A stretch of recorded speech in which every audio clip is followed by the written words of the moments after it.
Floor. All right, thank you, Jen. We have a viewer-submitted question, and this is about a topic that I think a lot of viewers, thousands and thousands of them, are concerned about. This comes from Charles. He wants to know what your plans are in your next term, if there is one, for combating gun violence in the city of Hartford. Where do you start? Sure. Thanks, Charles, for that question. Like other candidates up here, I've spent a lot of time, much too much time, in living rooms with mothers who've lost kids, in funerals, and there is no issue that is more devastating and damaging to our community than the persistence of gun violence.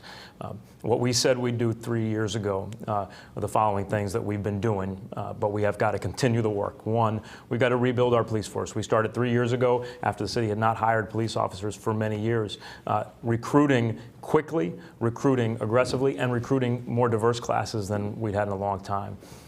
We invested in technology, cameras that have helped us catch those who are committing acts of gun violence a lot faster. And we've built partnerships with our community partners that are much stronger and deeper today than they've ever been.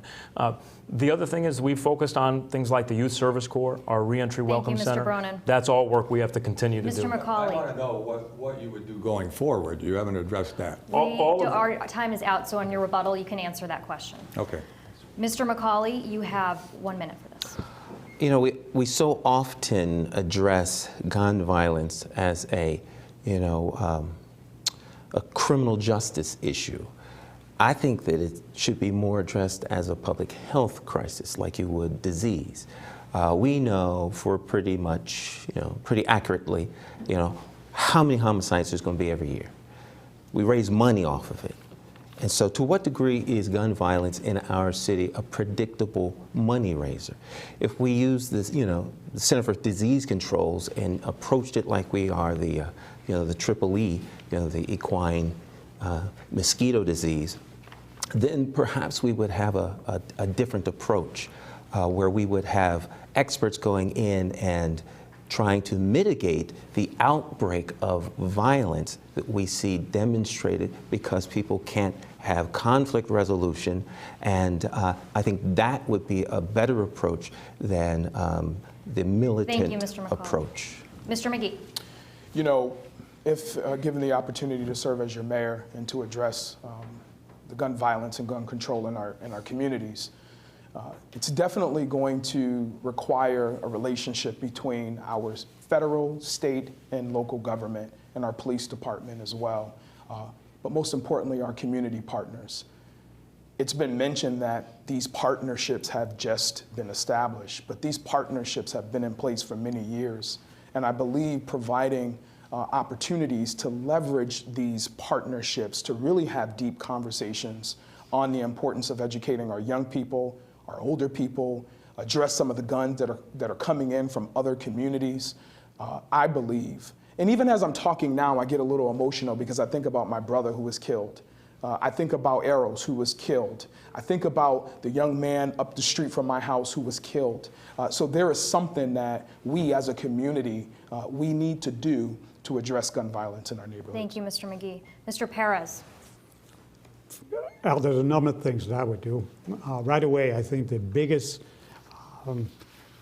unjust thing that happens is that how the gun gets into our city never gets addressed. We never go and find out where the source of that gun, how it got here, and that we prosecute the original source of how that gun got here. That takes state, federal support.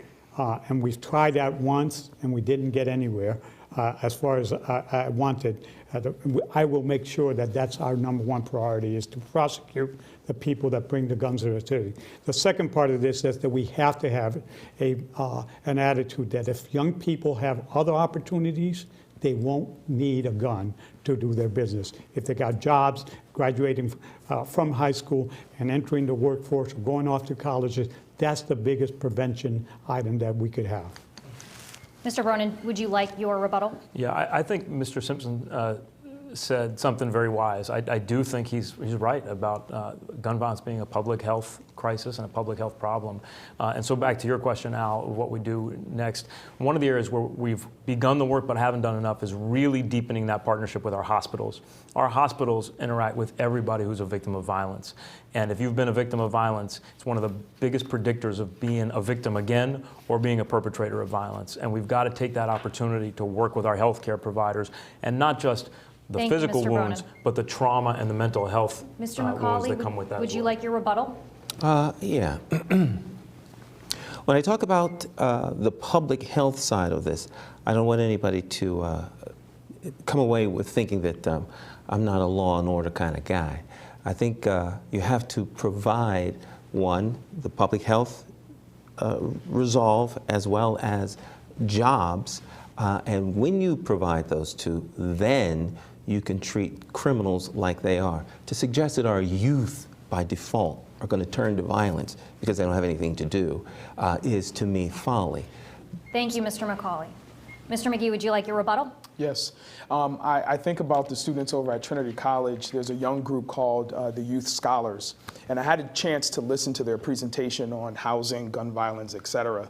And one of the main sticking points or recommendations that they provided, and I had not thought about it, was like microguns, being able to detect where guns are coming from. And I'm just like, wow, why didn't I think of that?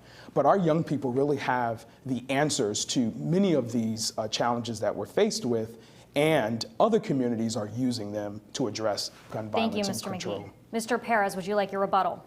I want to thank Representative McGee by complimenting on my Hartford Youth Scholars program. It's a program that does exactly what I think we should be doing with our young people. It's a program that makes sure that rising fifth graders get the academic rigor so that they not only graduate, but that they get more options to go to better colleges and graduate. And I'm glad that that program has had many of its graduates come back and work in the city of Hartford on youth Thank you, programs Mr. themselves. Perez.